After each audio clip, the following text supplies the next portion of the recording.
333. R.I.P.P. Don P. PhD. Yeah. I said, R.I.P. TV. Tell a homie. Mob Deep Mondays, that's every day, thoughty. It's all for the community. That's what P showed me. We lost without the unity. Where the fuck is the OGs? R.I.P.P. God bless the real. Only for the righteous. The rest will go to hell. Flipping through the book of Revelation. Figure it out. Transliterate the translation. Do it yourself. It's the last days. Life is a test and we in a cage. Concrete jungle. Everyday struggle. Fuck the pain. I'm on some HNIC shit. A Galleon 3 shit. If you don't know what I mean, you was never G. Real shit. R.I.P. Yo, P, play that beat back, 333. Burn some weed, re-repeat that. Shake me up a tuka pack, break me off a 20 piece. I'm gone, never looking back. Y'all can't talk to me. R.I.P. TV, tell a homie.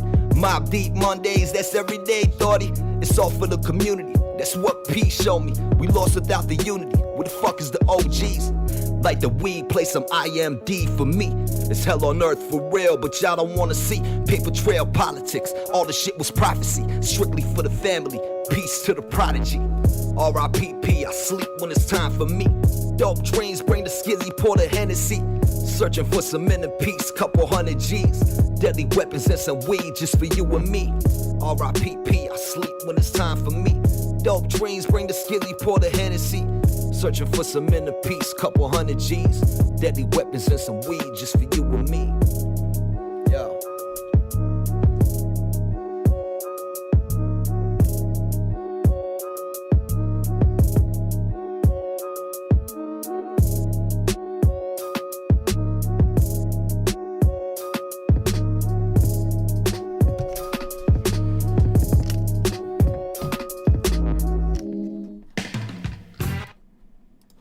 What up, what up, what up?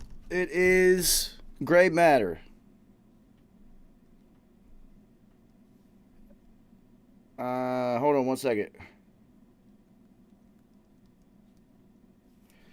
Alright, it is Gray Matter. And as of right now, I'm by myself, so it's time to roll the fuck up. That's basically what that means. Until our esteemed co-host decide to pop in. This is what's happening. I know, shocking as it is. You're about to watch me roll a blunt. Like this has never happened on 333 TV. This is new. I don't think I've ever done this on TV before. So, who's ready for the motherfucking Super Bowl? I know I am. We are talking about the 10th time that Tom Brady's been in the motherfucking Super Bowl since I've been an adult. That's retarded. That's absolutely insane. So, yeah, what up? Roger Harper, where you at? Carrie, nice. What's up?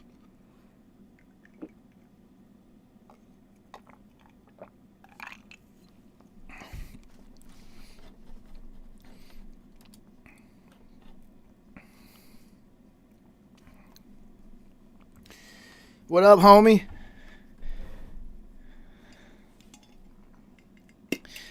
Roger Harper, what up, G's? There we go. What up, homie? What up?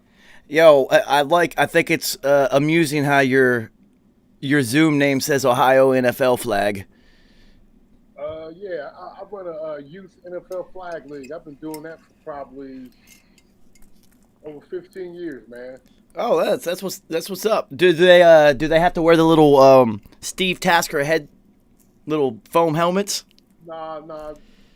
They don't wear those. They mouth guards. You know, we do have some collisions and. Yeah, it's inevitable. It's football. Oh yeah. So how's it going, man? You put a heck of a. You had me open last night with that P shit last night. Game. Yeah, you know, sometimes, see, in the whole season 1 of Mob Deep Monday and whatnot, I just did playlists based off of how I was feeling that day, and everything kind of had a mood to it. And then, dude, I did over 120 episodes last year, and it's like I can only come up with so many playlists. Uh-huh. So so this year I started trying to encode messages into it, and the shit's fun and everything, but it's too much goddamn work, and I'd rather I'm going back to doing playlists of how I feel. This shit is. I feel you. Well, that's how I found you. That's how I found 333, man. Just looking for Prodigy shit, you know. Yeah, you know what? I was somebody told me today, they were just like, "Yo, the way YouTube's working right now." Because I found that, like, 3 new people popped up in the Dower Hour, and they were just like, "Yo, what's up with Prodigy?" I'm just like, "Who the fuck are you?" And they're just like, "Yeah, I was watching Prodigy videos, and then your channel just came up in the mentions." Oh, really? So at this point, I have so much Prodigy content on YouTube that if you just look for P, you're gonna find me. Which is, now we're getting to the point that I was aiming for anyway. Yeah, for sure, for sure. So. It's Super Bowl motherfucking week. It's a celebration, and it's also a sad day for football heads because that means the off season. God damn it. Exactly. No football. You got to figure something out until you know. I do watch a little NBA, but yeah, just no football. So I'll be definitely during this off season. I'll be doing a lot of research, so I'll be on top of my game for the upcoming season next year. Yeah, you have entered the Thunderdome. So we take this shit. We don't take it serious. We're just really, really smart football fans. Like, What's up? I've always, like I said, that's why I always say there's only so many people that I even converse to about football because I approach the game in a whole different manner, and if you haven't actually experienced it or like really understand it, I'm not gonna want to talk to you about it. For sure, for sure. Now, you know what's funny is one of those people that was in my circle was my mom. Dude, my mom. Wow. My mom really knew what the hell she was talking about, dude. She loved football. Wow, that's what's up, man. Yeah. Night, man. I'm sorry about your loss. You lost it during the same time with P, huh? Yeah, same week. Damn. Buried them both in the same calendar week, man. It was a long journey of 3+ years after that to escape the shadows, you know. Where's Nice and Carrie at tonight? I have no fucking clue, dude. It's all good. We'll make it happen. I mean, I've done these by myself before. It's not even a big deal. I don't care. It's just so yeah. You don't ever have to check in. I just send it right before we go live on 8. It's the same time every time. Okay. I am consistent as there is, man. I'm always going to be here. It's a rarity that I miss a scheduled broadcast. The only reason that I missed RIP TV on Saturday night is because I was finishing up P's Daughter's album. Oh, okay. Okay. Yeah, if I'm in album mode, I don't even exist. You're not going to see me on Instagram. You're not going to see me on YouTube. I am gone. I shut out. I don't look at my phone. I just work. Okay. That's okay. that. What kind of music she do? She raps, man. That's what's up. Oh, you wait. You wait. Oh my God. Oh my God, dude. It's like she's definitely carrying the torch. She sounds just like her dad. It's nuts. I can't wait, man. Yeah, no, she's rapping, man, like rapping. She's flowing, huh? And she's talking some of that shit too, you know. Oh yeah. The conscious, that knowledge. Yeah, man. No, it's I'm the staunchest of critics when it comes to rap music because I have to be. Somebody has to be. Somebody has to be. So I don't mind. I'll take it. I know it pisses a lot of people off because they all want to be told that their shit is dope, but like. Somebody's got to be it, and I'm very, very, very difficult to impress. I am shocked. I'm shocked. Dude, she grew up around us. Like, I've known her since she was like 9. Wow. She was always in the studio, and then, you know, once P was off parole and he moved me into the crib, and we built a studio in the house and just operated out, like, turned the crib into, like, Infamous Records. She was always there. She moved in, so years of living together. She never rapped, ever, not once. Wow, she's a natural then. Yeah, it's really, really impressive. So, Super Bowl week, man. I'm hyped, man. That long off week. I'm actually glad that I was working on an album in the off week because I didn't pay attention to the week at all. It just went right by. Yep, it did. Now it's Super Bowl, so it's finally here. And, yeah. It's gonna be interesting. And I did find out Tampa's not the first team to host the Super Bowl. Miami Dolphins did it in Super Bowl 17, in which they lost, though. But Huh. it probably won't mean nothing. Yeah, you know how they always like to try to market it. See, this is what I said in the preseason. They need the best narrative possible to try to sell these Super Bowl ads, man. You guys have to understand this is a business first. These billionaires didn't play football. They were too busy being rich nerds, man. They didn't play football. They don't give a fuck. They want money. Now, some of them they are billionaires, and you have to understand, and you would know by being around some of them, these are very, very competitive individuals. But their field of competition is financial. They're trying to out-billionaire the other billionaires. So they'll bring that competitive nature, some of them will, to the game and do whatever it takes because they want to win. But there's a bunch of them that just don't give a fuck, dude. And that shit is a business to them, and they are there to sell jerseys and tickets and get that money. That's it. That's what it's all about. It's the big ticket, you know. And money brings it all, you know. So speaking of the big ticket, you know, when people's face pops up, it's always so funny. And then I instantly hear Carrie's laugh. And I don't know if any of you guys have ever seen Requiem for a Dream, but there's a character in that movie that has that same laugh. Are you gonna say the Marlon Wayans character? No. Remember when Shorty went over to dude's house to get to work and she ain't have no money, so she had to top him off? That's right. Remember when he laughed? Yeah. He said, "No, I didn't take it out for air, baby," and he laughed. That's that laugh right there. I make no confessions, so I tell no lies. Yo, so what up, though, son? Where you been at? Yo, I've been in the booth all damn day. And I checked the time, and I was like, oh, man, time crept up on me. It definitely did. It definitely did. I was like, honestly, I set everything up and forgot to set up the YouTube stream. So I'm sitting there, like, playing the theme song and rolling up and waiting for people to pop in. And I'm like, I'm not even fucking streaming right now. What the fuck is going on? So this is what happens when you don't sleep for a week. I got about 6 hours in the entire week, and I survived off of energy drinks and blunts, and it really took a toll on me. I feel you. I've been up since 7 p.m. yesterday. It's going hard. Well, yeah, I've done those sessions with you before. Them shits suck. I know. And you know I hate to do it like that, but I'm doing 2 at a time now. So I do a couple in one, a couple in another. Gotta get it done. You know what I'm saying?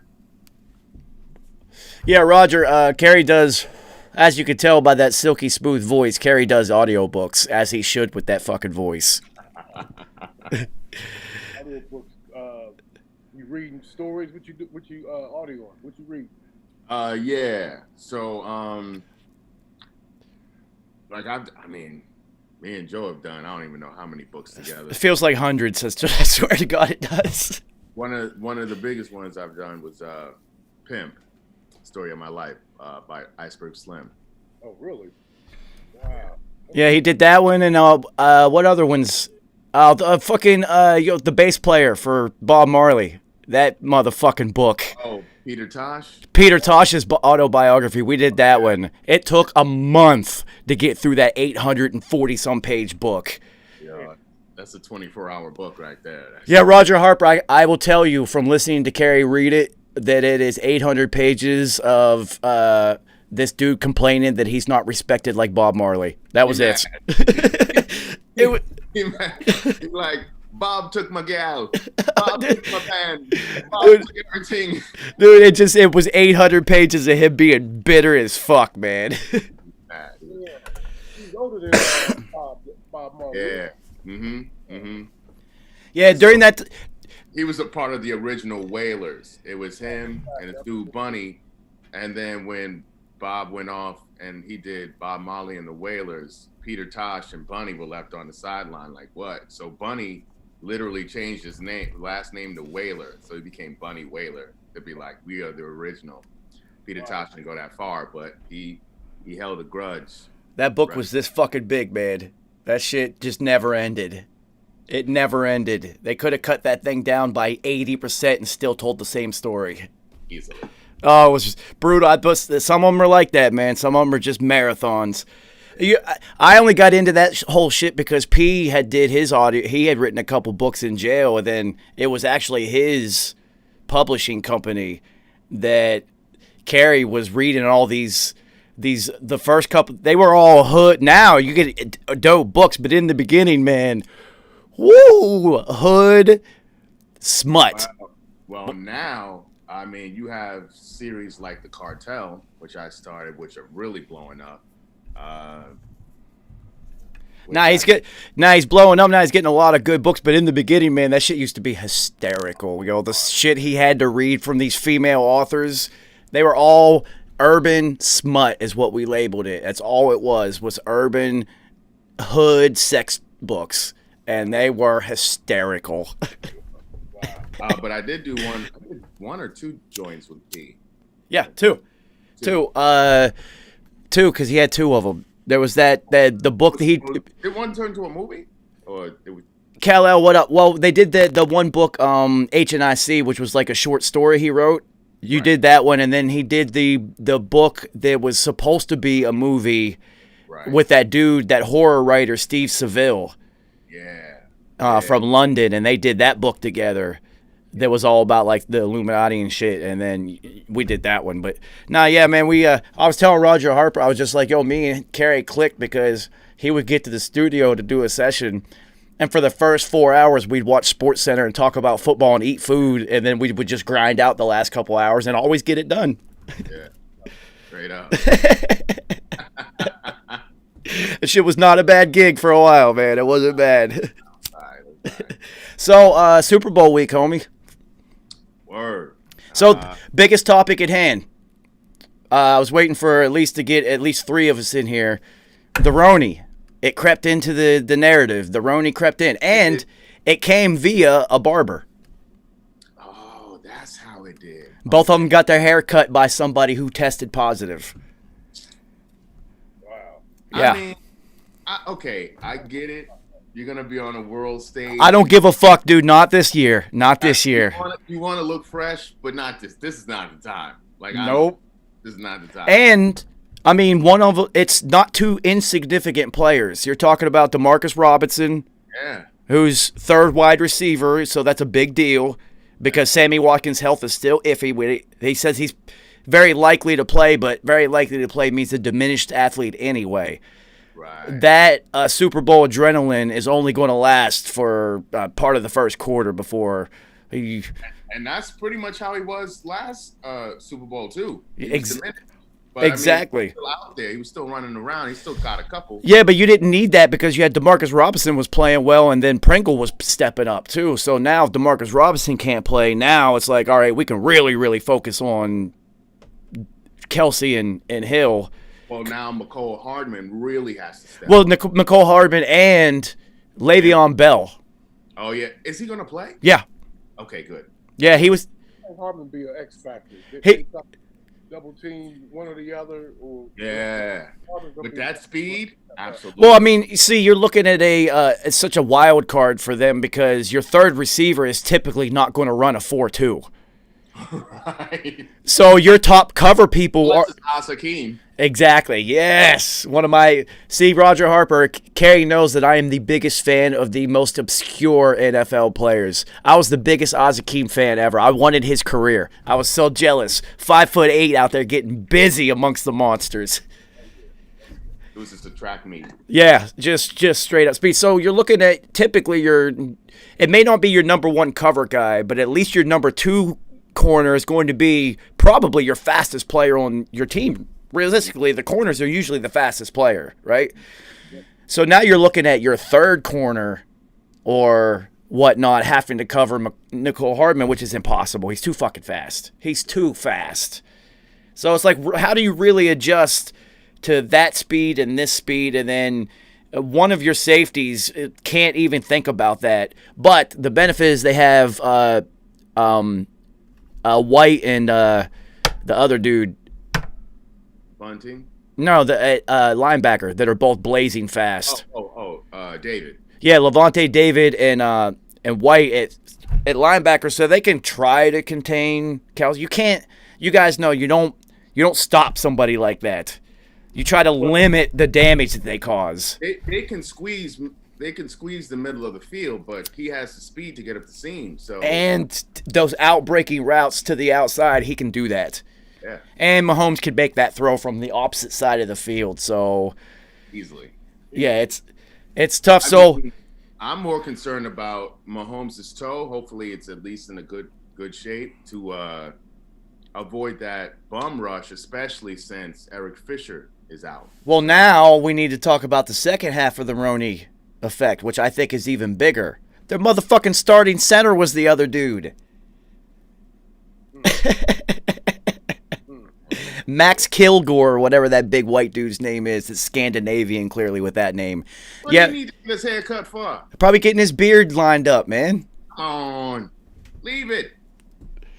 So, they have to test. I mean, you know the NFL is going to, like, try to skirt these shits, but it's the fucking Super Bowl, dude. They're going to, like, as long as they don't test positive, they're going to let them in there. Like, it's going to happen. But you're looking at, are they meeting... Are they having team meetings that these guys can't even be a part of now? Are they even around the facilities? Are they out just taking Zoom meetings? That's still going to throw a monkey wrench into the entire process. This is your starting fucking center against a very, very active front. And now, I bet you Ndamukong Suh is probably over there looking like, wait a minute, I got a backup in front of me now? Oh, I'm about to get this Super Bowl MVP. And Ndamukong has been having a good year all year long. So, good. Now you're looking at Barrett and JPP dominating off the sides because your left tackle's out. So they are going to eat up that outside. And now if the center is gone, that means Suh can literally just push straight up the middle the entire time. So you're looking at pressure, and we all know it. Pressure with your front four only wins you fucking Super Bowls every time. It does. Yes, it does. I mean, that gives you 7 guys to cover at most 5 people in the route process. So you can double those 2 and have man-on-man everywhere else, or play 2 over. Like there's so many possibilities, blitz packages and whatnot. Funny when you mentioned that because it made me think of Dallas versus the Bills. Actually, both times, but especially that first time where Jeff Colt, Leon Lett, they just released the hounds and. I mean, it just pressured that high-powered K-gun offense into turnover after turnover.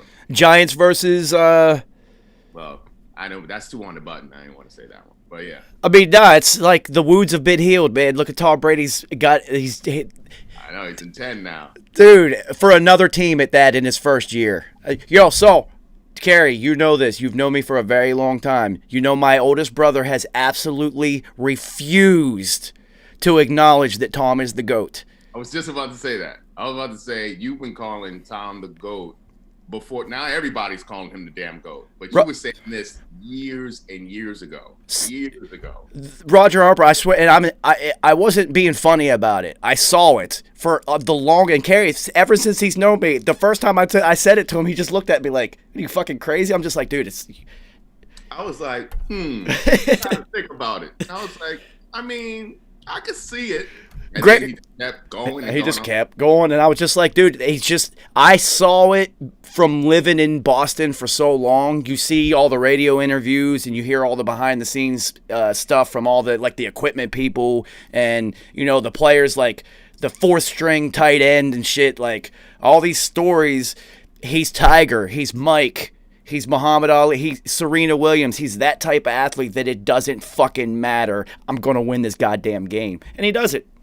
There's those types of people. Now, Patrick Mahomes looks like he might have a little bit of that in him. And he's got all the talent in the fucking universe to add to it. So, he has a chance. But, so I saw a graphic today of what it would take for Patrick Mahomes to eclipse Brady's numbers career-wise if Brady stopped playing at the end of this year. The numbers that he would have to put up for 16 straight years to reach it is almost absolutely absurd. 30 touchdowns for 16 years straight. Win total, he's got to win like something like 13 and a half games for those 16 years per season to even get within 30 games of it. Like, it's so fucking absurd. But he's already on pace to break all that shit. It's the longevity thing. Can this kid play for 20 fucking years? Tom just had 40 touchdowns and over 4,000 yards at 43 years old. That's it. And it's funny because you would think that, like, having to put up all those yards and touchdowns and all that, we talking Drew Brees like numbers. You know what I mean? Over and over and over and over and over again every year. It's just absolutely absurd. And now Tom's saying, yeah, I'll play past 45 if I still feel like it. This guy's literally just getting avocado ice cream injected into his veins at this point. He got that avocado ice cream drip. Yeah, man. And at this point, people have stopped doubting him. I mean, we laughed when he said he wanted to go to 45. Like I didn't. So now, you know, we like, well, yeah, he could probably do it. Probably. I mean, it doesn't. And now he's in Florida with that weather. Yep. Just kicking it, not under the thumb of the hoodie. Having fun. He's with BA, who their season turned around. Well, I know he still had the philosophy, no risk it, no biscuit, but he was like, listen, I just let Tom coach at this point, and just like, you do what you do. I'm over here. He's like a consultant. You know what I mean? It's like what Tony Dungy was with Peyton. Yeah. We'll talk about some things, but basically he's out there doing a do. Yeah, why in the world would you even argue with that? I'd be like, hey, all them goddamn Super Bowl rings. How do you still throw touchdowns with all those rings on your hand? Like, I mean, and that's exactly when the offense turned around. Yeah, and we talked about it for weeks. We had talked about, like, whenever they find a way to mesh the two of them, because trust me, with New England's offense outside of Randy Moss, there was never a downfield threat in New England. So everyone always doubted Tom's arm and downfield ability because he never had anybody to fucking throw it to. Right. This is a little bit different. This at 40, I would have loved to have seen him with this offense at fucking 33, let alone 43. Like, Jesus. You know, but even in that playoff game, man, I had to text Carrie. I was just like, good God, the ball coming out of Tom Brady's hand in that NFC Championship game was snapping out of it. Just absolute, that's him. The biggest stage, the most focus. Compartmentalization. The greatest of greats have that ability to block everything out and just focus exactly what they have to do. And what else was interesting is when he threw those 3 picks. Now, normally this Tampa Bay team, they would have folded. That defense would have just like, listen up, here we go again. But they still kept playing. And they stopped the MVP of the league from making a difference when he kept getting the ball back. So, I don't know, that defense is clicking now. The corner's been playing. Bunting has really stepped up. They're healthy. That's the biggest thing, is they are healthy. I will be very, very impressed if Tampa comes out and plays even the same type of game, a couple turnovers, but still control the narrative. If Kansas City can somehow win this game with the circumstances being stacked against them as they are, I will be completely impressed at both Andy Reid and Patrick Mahomes. Oh, for sure. Like, especially now that, I mean, JP's holding it up on his end all year, and now Shaq Barrett is coming along. Yeah. Well, see, they're all year. So the prop bet on Shaq Barrett being the Super Bowl MVP is something like plus 10,000. That seems like it could be likely with Eric Fisher being out, getting maybe two sacks and a strip fumble and something like that, and end up with the MVP. They're probably gonna try to double team JPP to give help on that side, which means Shaq Barrett 1-on-1 all day. That's trouble. So you're also looking at the possibility of, just by the act of attrition, altering Kansas City's approach and the speed at which they operate, because now Travis Kelce is at least going to have to push somebody with one arm. It's not going to be a whole lot of free releases. You're going to have to at least stand back there and start from there instead out in the slot sometimes. And then also, that little dump out to, I don't think Shady's going to be actually that much of a factor because he's never been that good of a pass blocker. No. So you're going to have to look at the running backs out of the backfield is going to be also diminished. Well, Shady's on Tampa Bay. Oh yeah, so also diminished. Who's the backup for Kansas City? Not Hilaire. No. It's the Williams. Yeah, Williams. He's the one who ends up getting the ball out of the backfield anyway on third down. So that guy's going to be a big factor. But also Andy Reid's genius in timing. There's going to be a huge play to where it's one of the running backs is going to act like they're blocking and push down for a second and then sneak out for a huge gainer somewhere in the game. They definitely Also, I think. Oh, go ahead, Roger. definitely know how to keep a defense off balance with all their weapons. You know what I mean? Yeah, but this is one of those odd scenarios that is very rare that the defense is, in this particular case, the defense can actually be the aggressor this time. They can be the ones to put pressure on. I mean, and Tampa Bay is an aggressive team. I mean, they can be, and Bruce Arians sometimes has to remind Todd Bowles to get more aggressive and blitz. But they're naturally aggressive with all that speed. You're going to be aggressive. But I think on Kansas City part, and it may be counterintuitive to them, but they may actually want to slow down. Yeah. And run that rock. I feel like that's where they're going to have to really soften up and slow that defense down by toting the rock. And it's going to be frustrating for a while, but I think that's the way to do it because we saw Aaron Jones get off. I mean, we've seen running backs get off on this defense. So I feel like if that's a good place to start and then see what happens. Well, I think they can mirror the Patriots' approach to the Atlanta Super Bowl when Atlanta's defense was just so fast. And yes, they did get behind, but they just absolutely wore them out. So by the time the fourth quarter came, there was no pass rush whatsoever. Tom's just standing back there, bing. That's exactly what I'm saying. You just got to keep delivering gut punches. It's not going to be pretty, but if you want to get it done, I think that's the way. I mean, this is literally the ultimate.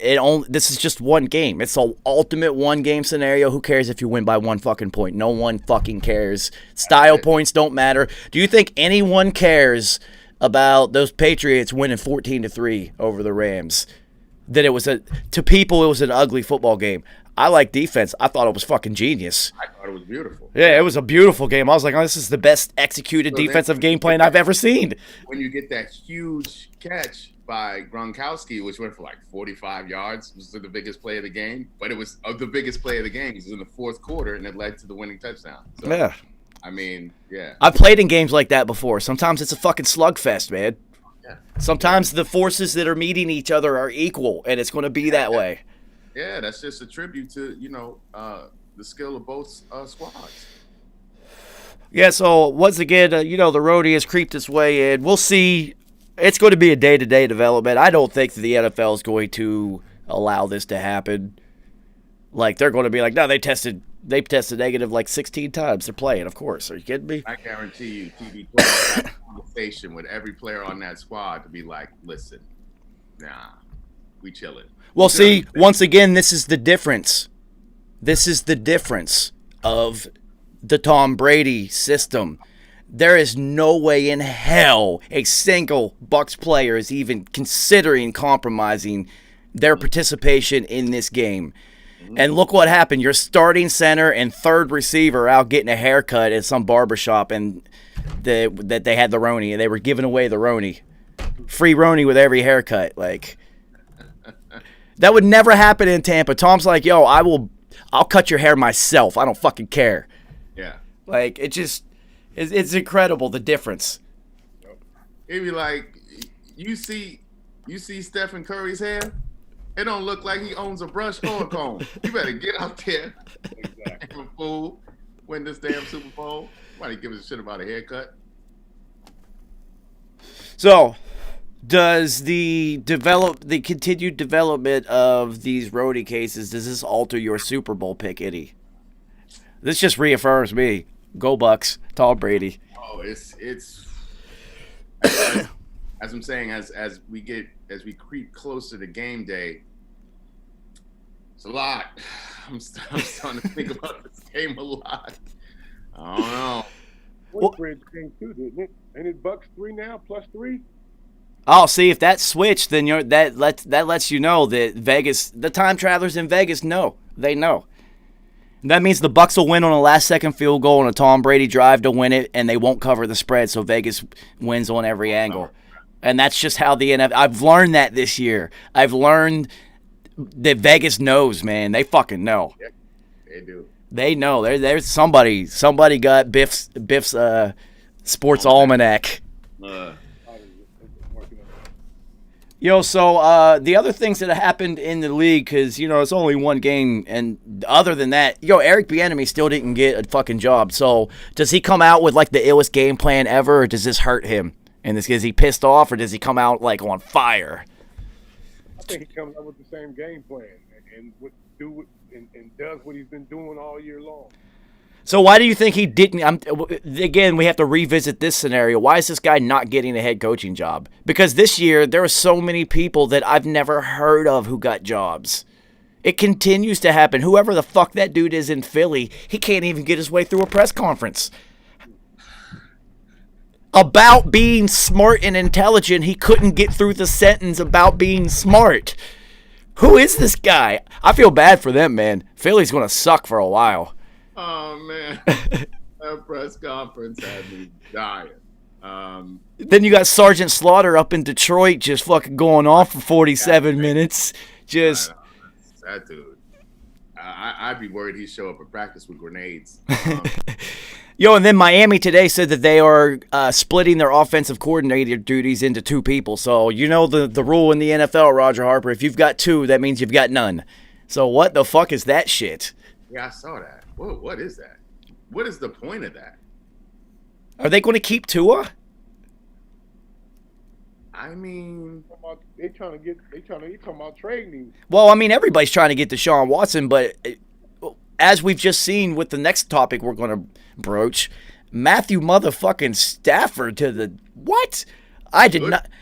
Yeah, awesome for him, but boy, did I not see this coming at all. Like, no. Yeah, that was a move. Well, I mean, we had talked about how they could possibly be into the Aaron Rodgers scenario because Aaron Rodgers does live in L.A.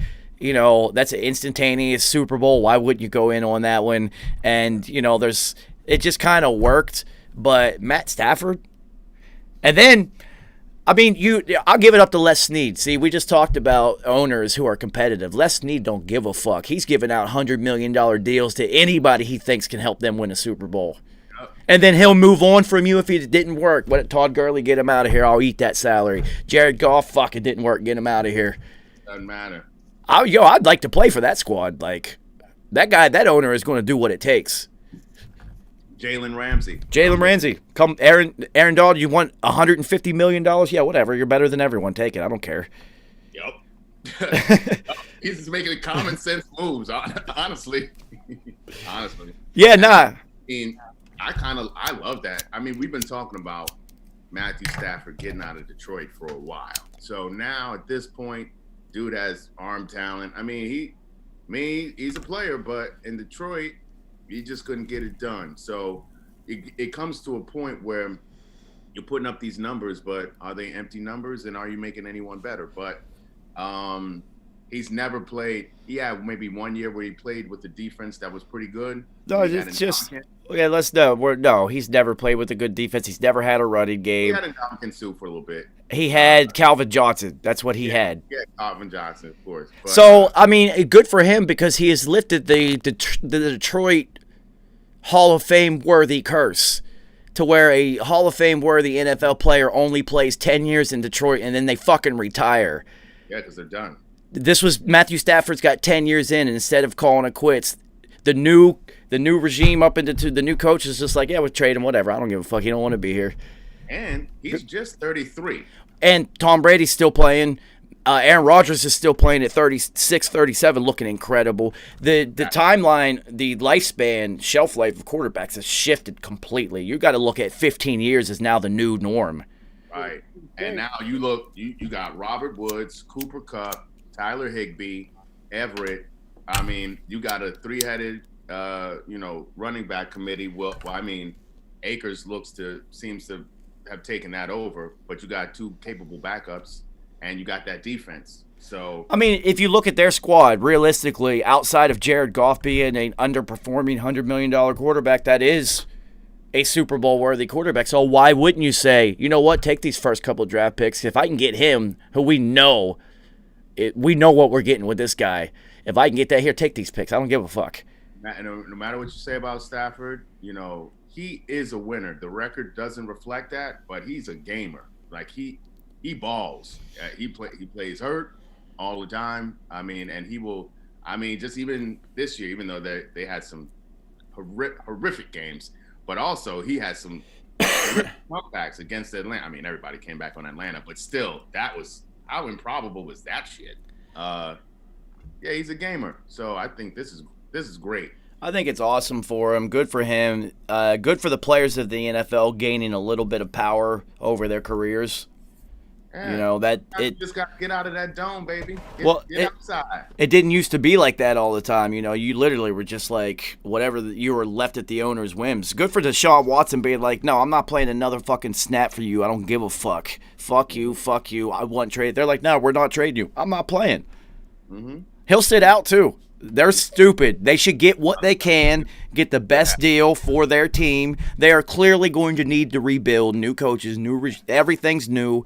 Get rid of them, get the most you can, and build from there. You can. Nobody's gonna fault Watson. Nobody's gonna be mad at Watson. This is a bad look for the Texans. If they try to play hardball, this is a bad look. They're gonna lose a lot of fans. Well, not only that. I'm telling you now, those H-Town fans are like, okay, well, Deshaun wants to leave. We could get a haul. We could get, and then it's like, well, now you don't want to do that? The fan base will turn. Trust me. Well, I think the second tier effect of that, Roger, I think you'll agree, is free agents aren't going to want to fucking go there ever. No, hell no, I'm not going to go play for those assholes. Are you kidding me? Sure. And also, they like, who this coach? Yeah, exactly. Wouldn't treat Deshaun Watson like that. They'd treat anybody less than that worse, So now we go back to, and I've been typing it on the Pat McAfee show every morning. I log in and type the exact same thing. Dallas needs to trade Dak, Amari Cooper, and a future first-round swap for Deshaun Watson. Jerry doesn't want Dak. They're both worth $100 million quarterbacks. The contracts will even themselves. Amari, they don't need him anymore because they have CeeDee Lamb can fill that spot. They don't really need him anymore. And then you get Deshaun out of Dallas.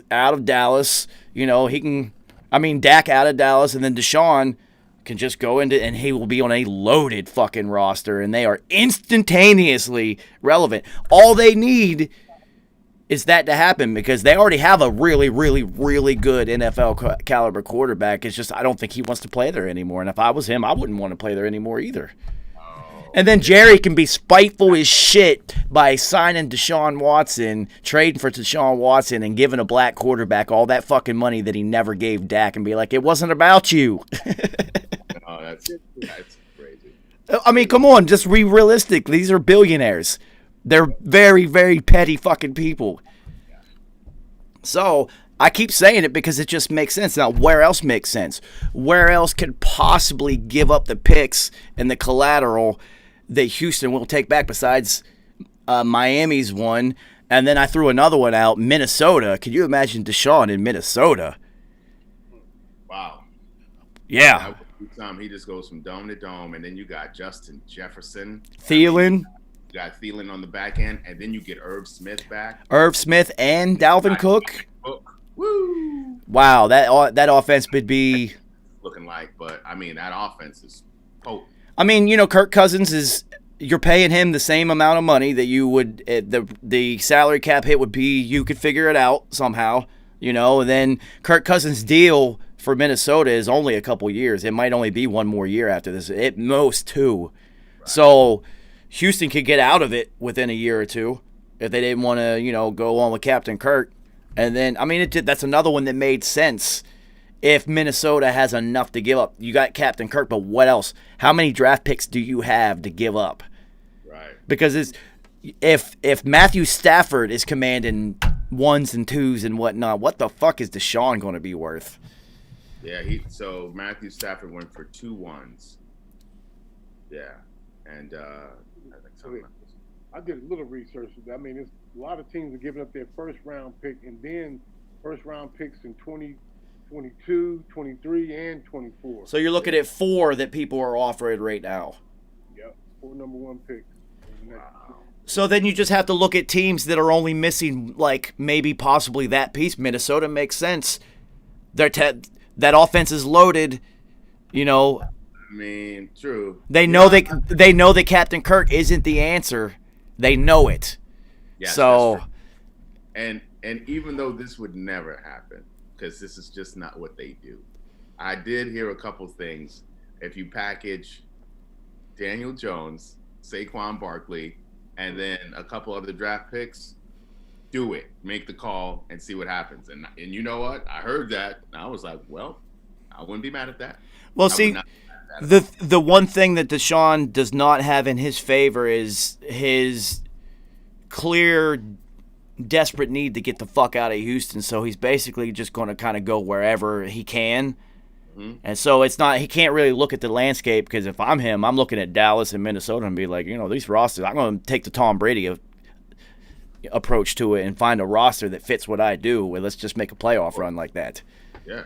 Or I don't know what their cap situation's looking like. New Orleans. That would be incredible. Oh, that would be crazy. But they seem to have hitched their wagon to old Crab Legs. Crab Legs Winston might have him a job again. Well, what happened during this season when Drew was in practice that we didn't get to see, now that Crab Legs Winston got LASIK surgery, and for the first time in his life, he's not playing blind. Roger Harper, I don't know if you knew that, but this guy was basically playing diminished vision the whole time and didn't tell nobody. Like, he just thought it was normal. Yeah. Oh, yeah. Squinting. I mean, he'd be squinting all the damn time.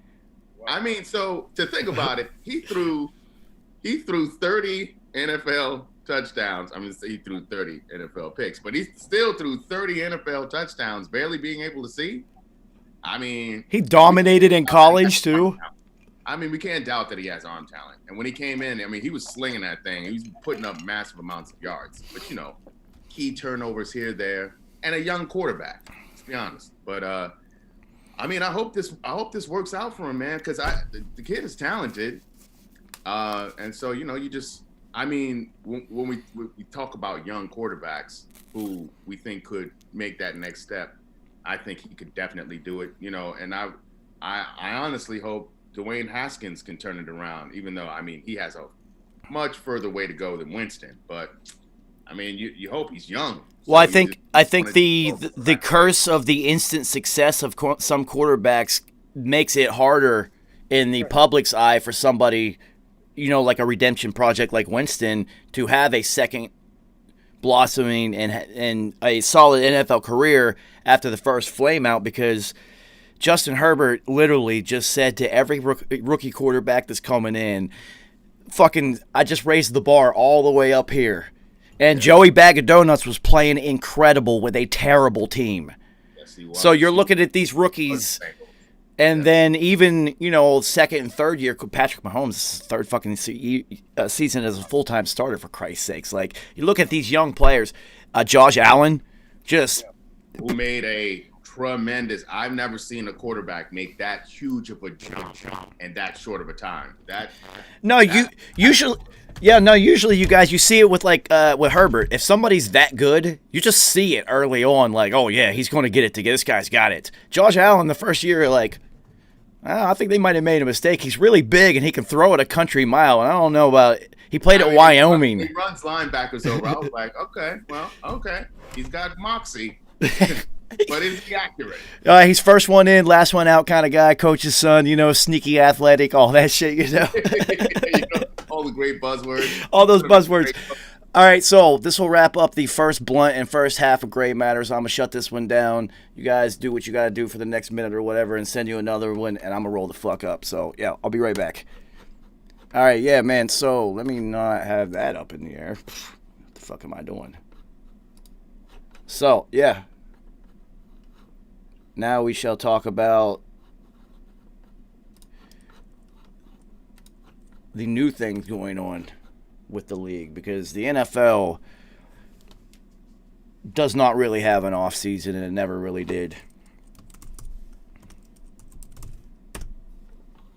I liken it to soap operas for grown men starring gladiators, because that's kind of what it feels like. The off-field drama and things of that nature is hysterical. And I am glad that I loaded up before this snowstorm hit.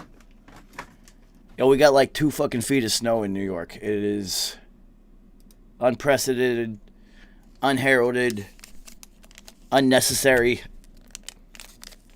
All the uns that you could think of, that's what 2 feet of snow in New York is.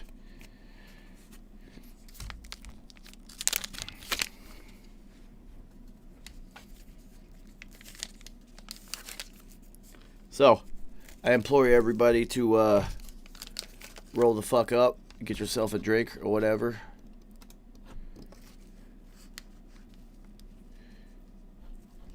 So for...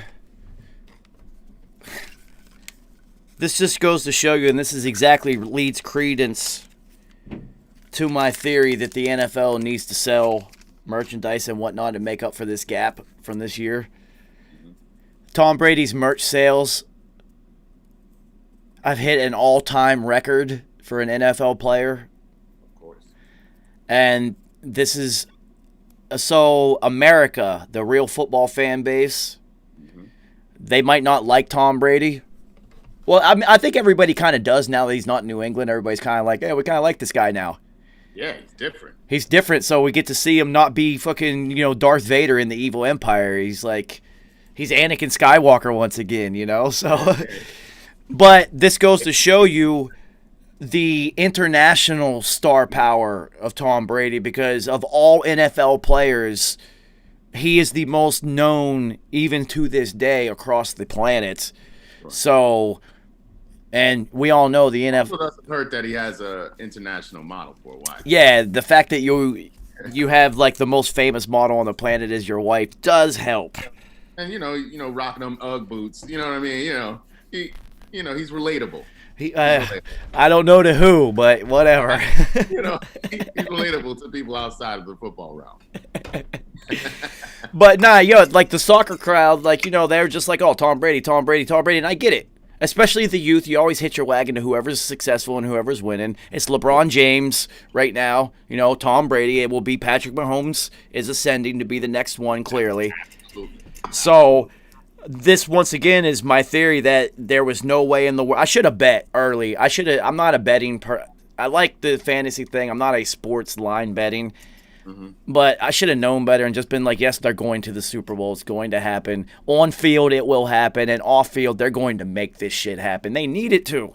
They need it to. It's sports entertainment, people. This is soap operas for grown men with gladiators. Well, we said that it could happen, but that it would likely happen next year. Yeah, well, yeah. It would happen this year if things fell into place and they gelled, but it would most likely happen. Well, I mean, for me, I took it one step further, and my prediction was that they would reach the Super Bowl this year, not win, and then actually win it next year when they have a full season of Tom Brady being like, you see what I can do for you?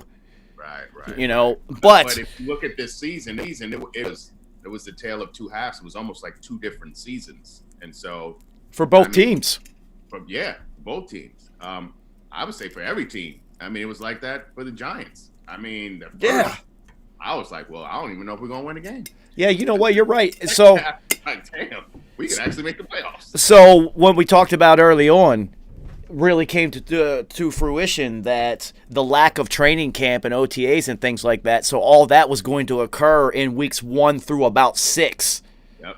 For everybody to get into, and it was for every team. Look at Pittsburgh. Yep. fucking blazing through the first 8 games of the year, kind of squeaked by for 3 more, and then just fell off a cliff. Tampa trying to figure it out, and if you've ever watched Tom Brady play football or watched New England play football, if you don't know that they are going to be 500 or just above or below for the first 4 to 6 weeks, then you just don't know. It's always like that with them, and then they just take off as the season goes on. And then even for, you're right, every single team, dude, every single team except for like Atlanta. Oh yeah, I mean they just blew games all year. Yeah, we thought they were. And the Chargers too. They played the exact same way the whole season. Their offense did well. They made terrible coaching decisions and game management decisions. I was trying to ride out with Anthony Lynn for as long as I could until I couldn't. I mean, he just got the OC job somewhere. He did. I saw that. Man, I forget where, but yeah, I did see that. But good. I mean, some people. And this is to say that he can never be a head coach again, but some people just they got that coordinator flavor. And, maybe he just needs to take a step back. I mean, we all know Josh McDaniel at some point will be a head coach again. But just when he got it that first time, he wasn't ready. You learned. You learn. You come back and you see what happened. Pete Carroll sucked when he first was a head coach. Went to the college ranks, figured some things out, and came back. Nick Saban, it's funny because everyone's like, "Oh, Nick Saban was terrible in the NFL." The last year he coached the Dolphins, I thought they won they went to the playoffs. Oh, they were on their way. I mean, I just like these coaches got to figure it out too. I mean, Bruce Arians. I mean, you could say he was a good coach. I mean, you saw what he did with the Cardinals, but then you get locked into your way of doing things. You know what I mean? It wasn't until Tom Coughlin eased the reins the Giants really had their full potential show. So these coaches got to figure it out too. I mean, to check your ego and say, you know what? These cats been playing football for a long time. They probably know what they're doing too. So for him to go to Tom and just say, listen, this is your offense. Do what you do. All of a sudden, 2 tight ends. I got Evans as my, my red zone threat, and I got Godwin to get me, my big play guy. I got what was his name? What was his name in New England? I'm having a slow brain day the last couple of days. The lacrosse player, the receiver that played lacrosse at a college that New England had at wide receiver, who torched the Steelers in a playoff game for like 203 times. No, not Edelman. He played. Oh fuck. Danny Woodhead? No, that was a running back. That was running back. Oh, it was receiver. Yeah, he played lacrosse. It was funny because they just. Not Chris Hogan. Yeah. Okay, there we go. Chris Hogan. So he got Scotty Miller. He got Chris. Yep. That's another Chris Hogan. That's the white guy that you don't think is as fast as he actually is.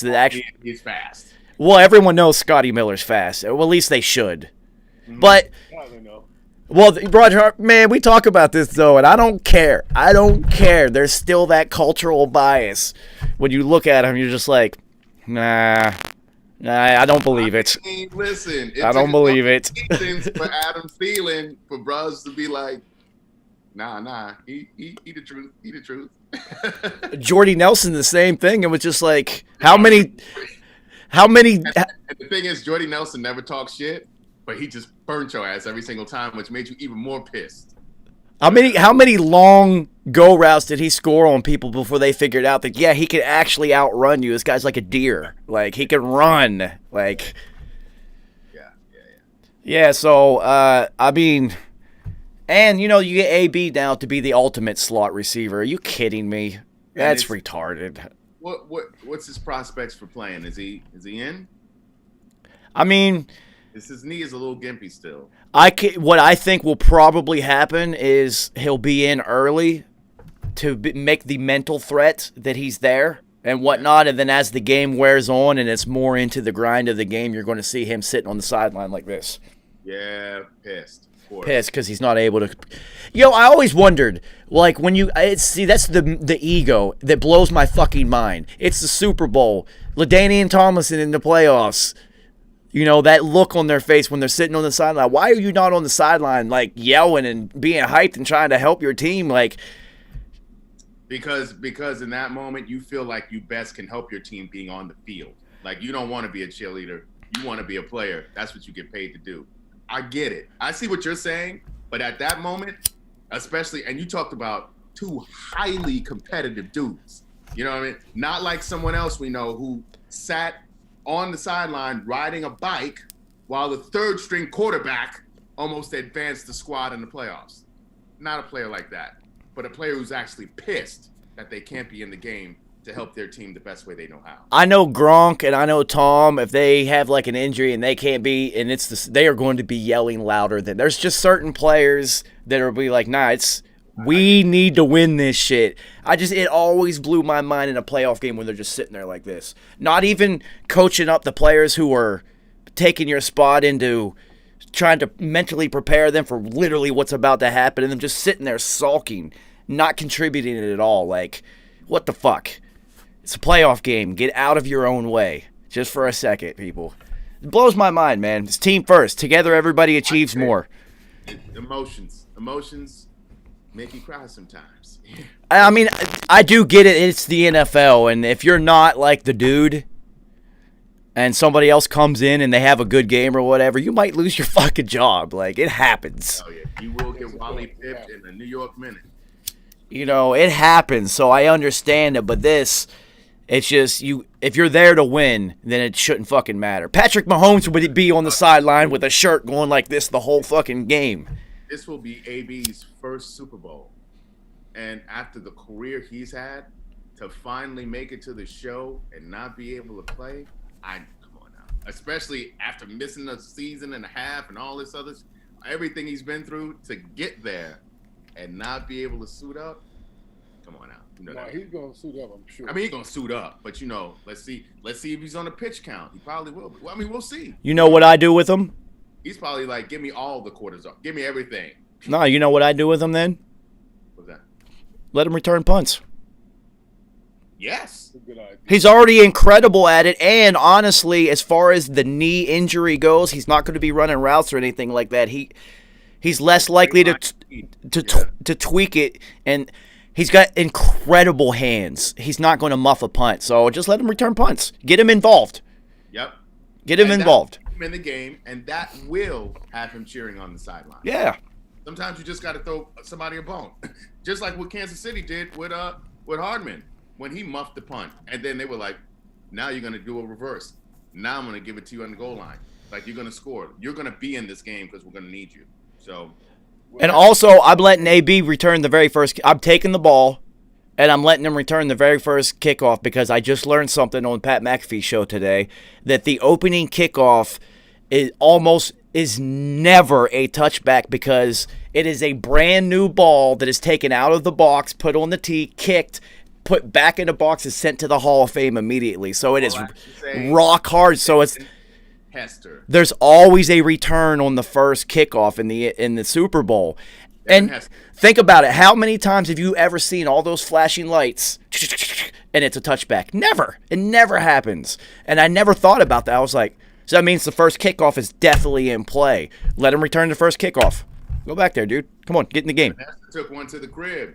And we all knew it was going to happen. It was just like, how do you really kicked it to this guy? Are you serious? And also, I don't know if you guys know this. He's got a $750,000 bonus if they win the Super Bowl. So I'm guaranteed if he's on the sideline, he is going to be cheering for his team to win. Well, touch the field. Roger Harper, you are speaking Antonio Brown's language right there, so you are correct, sir. He might actually commit some felonies in order to ensure that victory. Yes, indeed. Yeah, you also, I never factor that in because I never think about the bonus section of the Super Bowl. The contract incentives that a lot of these players have for getting to the Super Bowl and winning is massive, let alone the game check for winning the Super Bowl. Exactly. So you're looking for a lot of these players, millions, $1 million or more. You're looking at $750 plus the game check. That's more than $1 million for Antonio Brown to win this fucking game. Especially if you're not the stud on the team who's already you sitting on a cush contract. Like these bonuses are either equal or very maybe could be a little bit more than a lot of what these players even make. Yeah, So, especially these modern day contracts are totally incentive laden, and that's why they're so big. That's the possibility to make that much money. Rarely does that actually ever happen.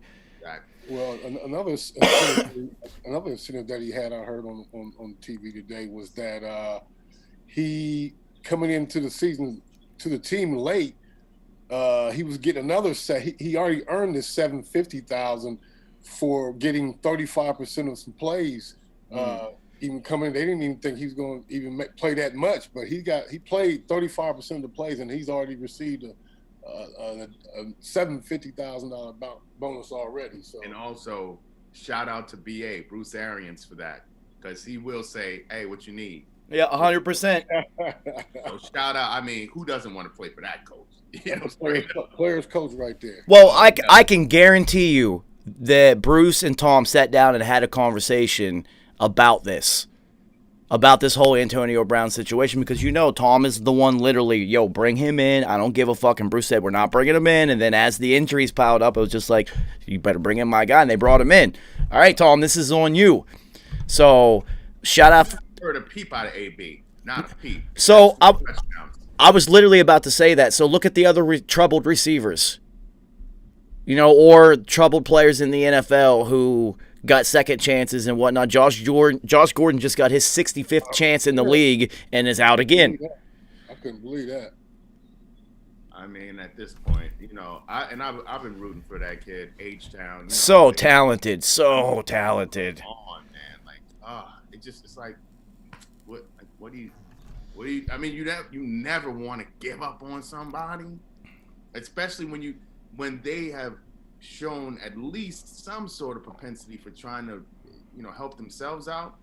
That monkey can be heavy on your back, and I don't know. He just, unfortunately, some people just cannot get out of their own way. Well, I can almost guarantee that when his journey on this physical plane is done, and they look at his brain, that there's going to be some damage in it from football and whatnot. And also, how many yes people does he have around? Too many.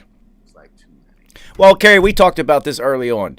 Even when Bruce Arians was saying no, that there was literally only one scenario in the NFL where Antonio Brown would work out this year, and that was with Tom Brady. It was not the Bucs. It was wherever he went. He went to Tampa, so he's got to go with Tom. As we said, it takes that one voice that can check anybody. Well, it's not only that, just Antonio just has the utmost and absolute respect for Tom Brady, which he doesn't really – he shit on his own quarterbacks before. Like, nah, fuck them guys. Shit on his own head coach. People pretty much loved Tomlin, but he was like, yeah, whatever. Let me do this Facebook Live real quick in the locker room. Yo, put the swammies away.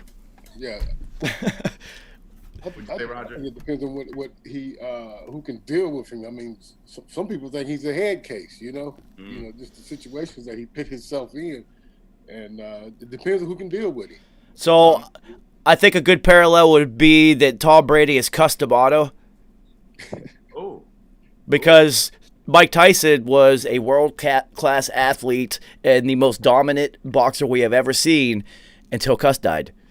And then once the environment and the influence changed, then we all see what he turned into, which is Antonio Brown before he got around Tom Brady. So the parallel I was going to make was the only team he could have gone on at that point was the Chicago Bulls. And Phil Jackson had to sit down with MJ and Pippen and say, hey, can you get over the shit that he did to y'all back then? Can you? He's like, well, as long as he apologizes. Well, Scotty says that shit. Mike says, yeah, I'm trying to win. Bring him in. Yeah, Mike was like, I don't care. Like, yeah, get him. Just, is he going to show up? Then yes. That's it. Well, because Mike also knows, like, come on, man, I'm Mike. Even Dennis will be like, yeah, Mike, you got this. Like, you're Mike. Yeah. Like, and you saw how Dennis played on the court with Mike, especially, and he even earned Mike's respect further when Scotty was like, yeah, I'm going to skip this surgery and I'm just going to chill. And then it had to be Dennis and Mike was like, Dennis, I need more. And he was like, all right. And you saw the way Dennis played on the court. He was like, you need me to get these buckets? Okay. Whatever. Like, whatever you need. And he did it. And they were balling. They were balling outside. So, yeah, man. I mean, it's just certain people that players like that, the troubled ones, you know, they'll just be on the straight and narrow. They just may need a quick vacation in Vegas, like just give me 2 nights and then, you know, get my head on. But, you know, they ready to go. Yeah, nah, it's incredible. It's just like that overwhelming, like, nah, this is motherfucking Tom Brady. Like, this is my best chance, A, to win Super Bowls, and B, to redeem himself, because I think, as crazy as Antonio Brown is, I think that he's smart enough to at least, if he didn't bring it up, maybe Tom Brady brought it up, and maybe Randy Moss should be giving Antonio Brown a phone call and being like, listen, homie, I put up Hall of Fame numbers in Minnesota, went to Oakland, completely fizzled out. Everyone said it was over for me. I was a head case of the problem, and then I got around Tom, and now I'm one of the greatest players who's ever existed. So if Randy Moss isn't calling Antonio Brown, I think Tom Brady should facilitate that, and my intuition says to me that he already did. I feel like a conversation was already had. Yeah. I feel like it's already. It just makes sense. Why? Like, it's just the parallel is too. It's too much. It's too similar.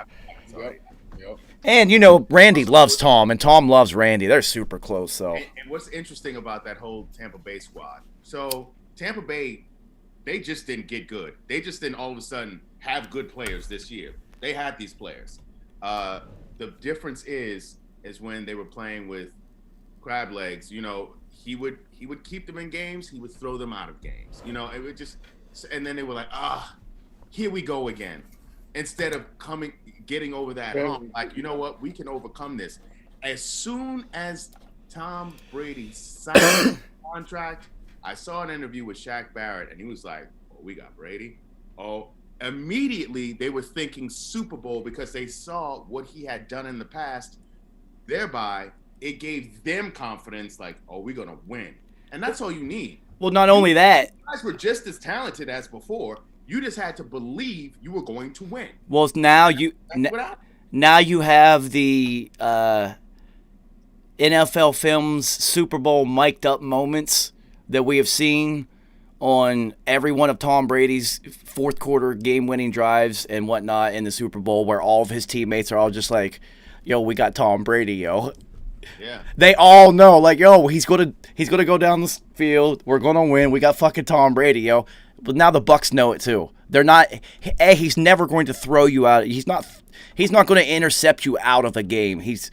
Not at all. It's not going to happen. He'll just fucking take a sack or throw it at somebody's feet or do something smart with the ball. He's not going to cost you the game. But that confidence of knowing, like, yo, we got Robert Ory over there. Yeah. We got Bob, Big Shot Bob. You can really tell that when Tom is really into it, because his voice goes up like 3 different octaves. It's like, come on, Dad! Yeah. And then nobody wants to give him dap. He'll stand there for 5 minutes and nobody wants to dap him up.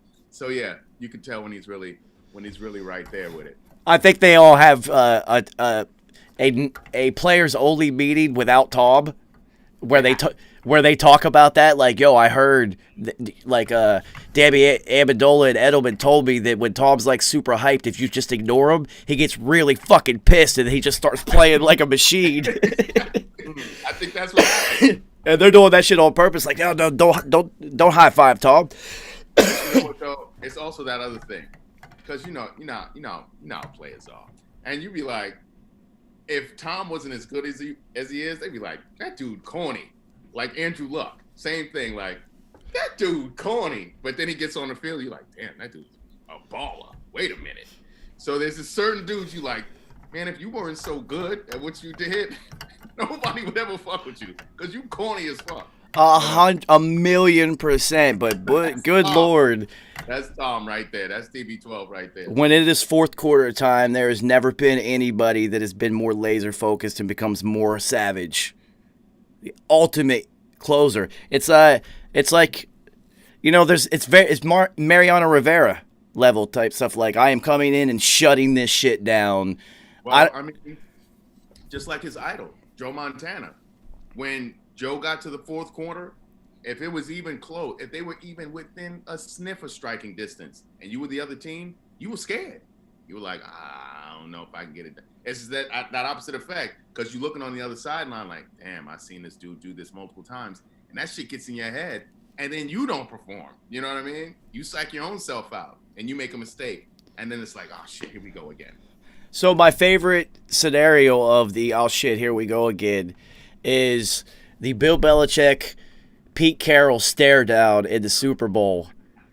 Instead of calling timeout after Dante Hightower made that stop on the 1 or the 1.5, which conventional thought is call the timeout. If they score, it gives you the most possible time to, tie and send it to overtime.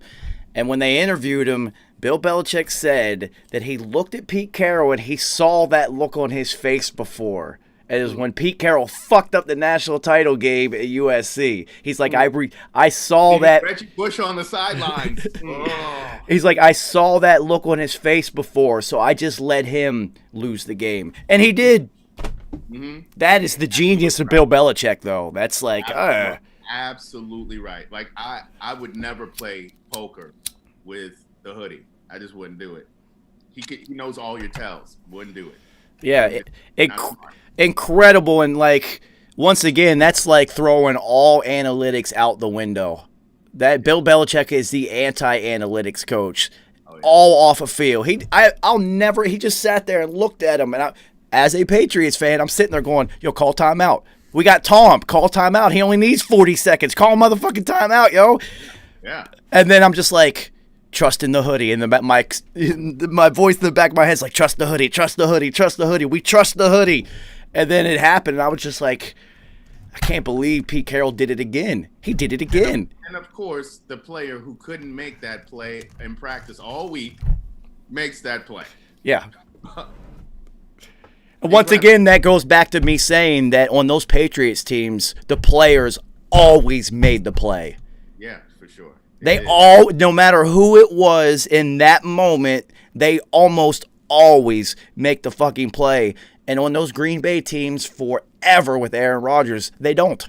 Exactly. And if you look at it in terms of when you talk about studs on either side of the ball, I mean, Green Bay had Clay Matthews, who was destroying teams. They had Charles Woodson, who was MVP of the league, defensive MVP. You know what I'm saying? When he was on Green Bay, I mean, they did win the Super Bowl that year. But I mean, think about these. I mean, outside of Dante Hightower and Mayo, I mean, those were some stud players, but they were hurt a lot.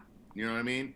And if they just, and then it wasn't when they were earlier, when they had, I'm talking like Teddy Bruschi, like those teams. You know, I mean, you had Slade. You had some players like, okay, these guys are. Well, you had Ty Law and Rodney Harrison, so you had some big names. Later, then you didn't really have those same sort of names. You were like, who's this guy? Who's this getting sacks? I never heard of that. Never heard of him in my life. But they just the unit would come together, and then you look, and you're like, man, the Patriots are ranked 5th in the league in defense. How? Who they have? All of them. It was all of them. Yeah, everybody showed up. Well, I mean, the hoodie was smart enough to follow the Deion Sanders saga and be like, you know what? We're missing one piece for a Super Bowl. Hey, Darrell, how much money do you want for 1 year? Yeah, that was beautiful. $32 million? Yeah, whatever. We'll give it to you. That Super Bowl's fine. Whatever. And beautiful. You knew they were winning that Super Bowl. Like, that was a guarantee. As soon as they got him, I said, oh, that's the whole football world do it. Nice was so mad. He was just like, well, just give him the Super Bowl already. I'm like, I know. It's Revis. Are you fucking kidding me?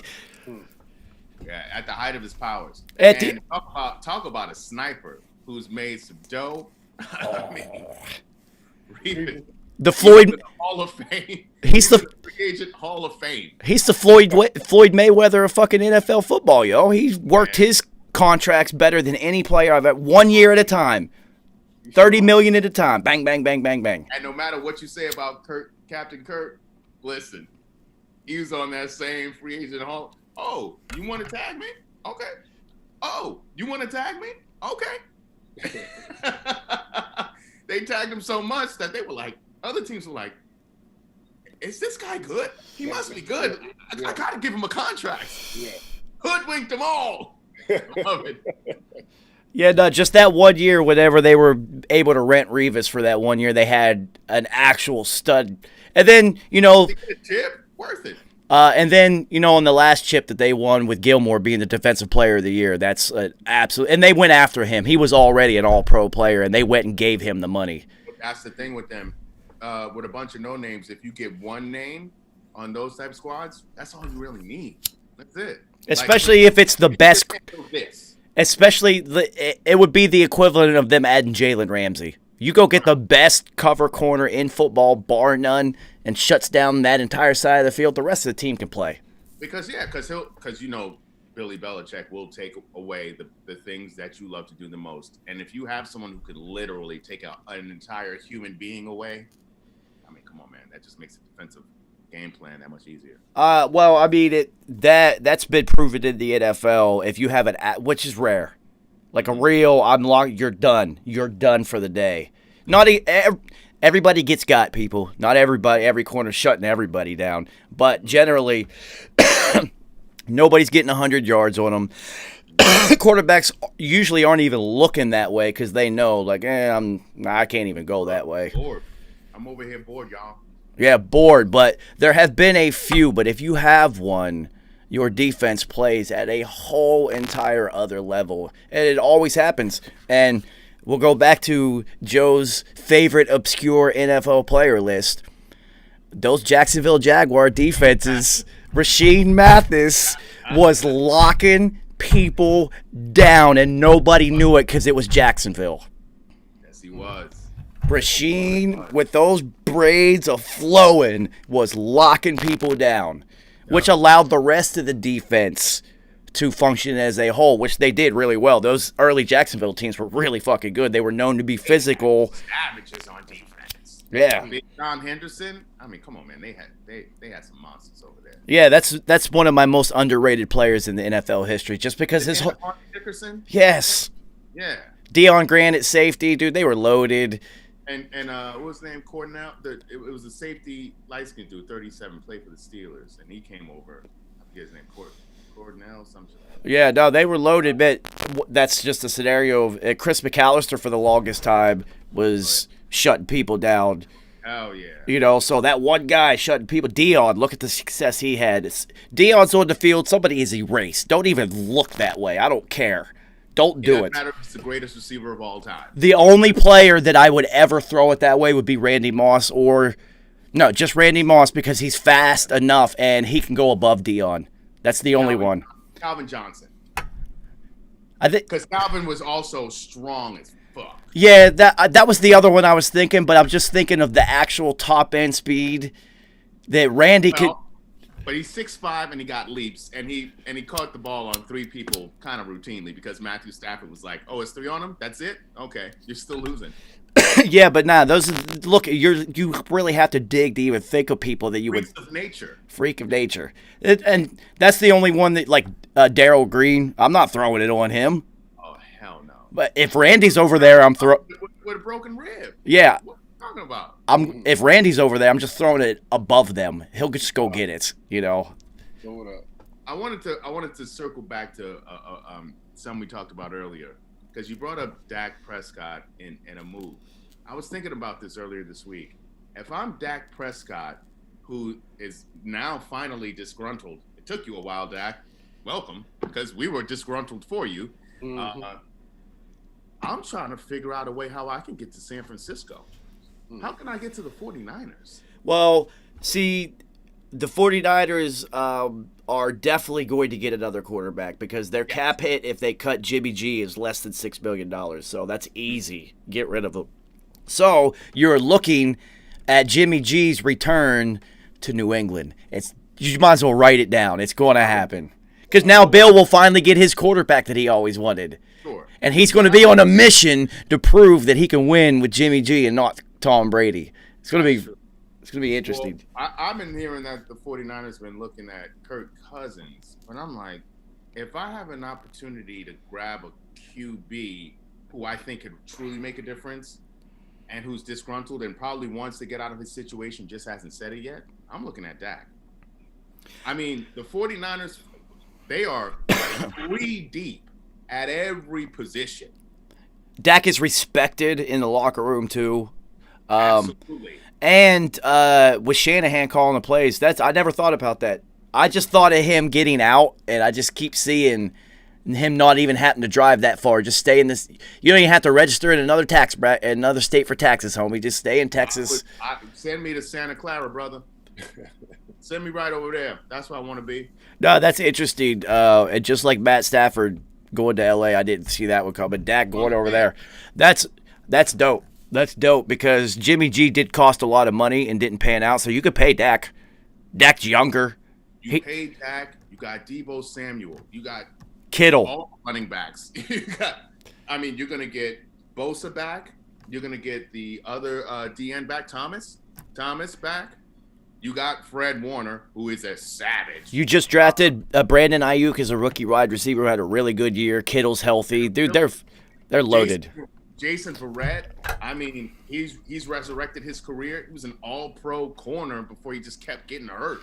But he's still a damn good corner. No, that's a move. I don't know what's going to happen with Rich Sherman, but still, you got 2 young safeties. You set up. All right. No, that move makes sense. Dallas should do that because, but the only thing is, what are they getting in return? They're not going to take Jimmy G, so what do they get in return? Well, they clearly don't want Dak. So what do you want? That's why the Deshaun thing made sense. Well, what I would say is maybe they poach somebody on defense. They're not going to get Fred. But like I'm saying, they have talent on that defense. We're talking there were second and third stringers playing on defense, and they were still winning games. And if you look at Dallas's deficiencies outside of Dak not being healthy, their defense is terrible. So you're right, that could work. And it's just, what is their quarterback situation sans Dak in Dallas? What happens if they do make that move? What do they do? Well, you got the Red Rocket. Don't you got Darnucci or Vitucci or some Succi? I don't think I would count on any quarterback whose entire roster did not help him off of the field after he got fucking manhandled and pummeled. Yeah, the whole team sat there and looked at him. Right. Nobody came. You saw what happened with Josh Allen. Those offensive linemen were ready to go to jail. They were ready to catch bids. Yeah, you ain't touching. Without hesitation. As it should be. It's your fucking quarterback. It's supposed to be like that. I was disgraced. First, you know how I feel about that team out there, but that was a disgrace. Like, how do you even call yourself a football player? You don't help up your quarterback. I played with some quarterbacks I could not stand, but if you hit my quarterback in the mouth in a foul way, I was up in your grill, homie. It's just the message that you have to send to the other team. It's your fucking quarterback. They can't do that shit. And they just let the Red Rocket lay there. Just lay there, Yep. So I'm not trusting the team's faith in old Andy Dalton to achieve anything. Scott Tenorman of the NFL over there. So then it's like, what do you do? They clearly haven't had a quarterback plan after Dak. They don't want to act like Dak. Listen, it's like you don't want to marry her, right? But what's your backup plan? Well, they sucked this year, so what's their draft position? They could possibly get that kid from BYU. Could. Could. Yeah, actually could. And then you could spend all of your money for the next 5 years because this kid's on a rookie contract or whoever they decide to draft and spend it on all those players that you could possibly get from San Francisco. And then also, since you paid the Ewok, Zeke Elliott, all that money, now you return it to running the rock again, and then you still got CeeDee Lamb. Yeah. You still got Gallup. You get your tight end back, even though the backup tight end played really well. Yeah, they're back. Yeah, that's interesting. That could go a couple of different ways, but the only issue with the Dallas Cowboys is the owner/GM is the owner/GM, and he gets in his own way all the goddamn time. So I think if Steven was to be the one to just sit down and say, hey, these are the moves that can make sense. Because remember, Jerry wanted who's that little short dude? Listen, when you start fucking Texas A&M quarterback, you know what I'm talking about. Johnny Manziel. Oh, okay. Right. He wanted him, and he wanted him badly. Where's Johnny Manziel now? I ask you. He doesn't even play football anymore. Not even in any of the other lower tier leagues. So Right. And who did they get? Dak. I think they like Lineman. No, they got a lineman. He was like, and then what did they end up having? The best line in the league for years. So no, all those moves make sense. See, Roger Harper, this is what I said in this multiverse that exists, and one of the other iterations of humanity, we're GMs for the NFL, and our team is dope because we make dope moves. Because these all make sense, not only football-wise, but the business side of it, and then the social side of it, because this is the other outlying factor that you have to think. This is quarterbacks we're dealing with. These are locker room head figures and tone setters. So socially, if the team and the ownership doesn't give Dak, I mean, look what they did to him all year long, and then he gets hurt and how they're handling it. Would you really want to sign with Dallas? Hell no. Hell no. Jerry didn't even say anything about Dak for weeks. Especially Is lying there crying, hurt. Especially if you're a black player, why would you even consider it? You'd be like, oh, fuck that shit. Are you kidding me? Especially when the black players on the team were like, hey, Jerry, you want to speak about Black Lives Matter? No, you don't want to talk about any of it? You don't want to talk. You want us to not kneel, but you don't want to talk about all this shit that's happening. Really? Yeah, and that's how it goes, and that's why we call this gray matter, because nothing's ever black and white except us. So, Zoom is telling me we got less than a minute. It's a perfect time to end it. So, I'm think for the Super Bowl that I'm going to do a watch-along thing. I don't know what you guys are doing, but I'm going to be watching it smoking blunt, so I might as well be doing it like this so that we can have back and forth banter. And if you watch the game streaming instead of on TV, the delay that it would cause would actually sync up. So we'll talk about it. We'll text. We'll figure it out.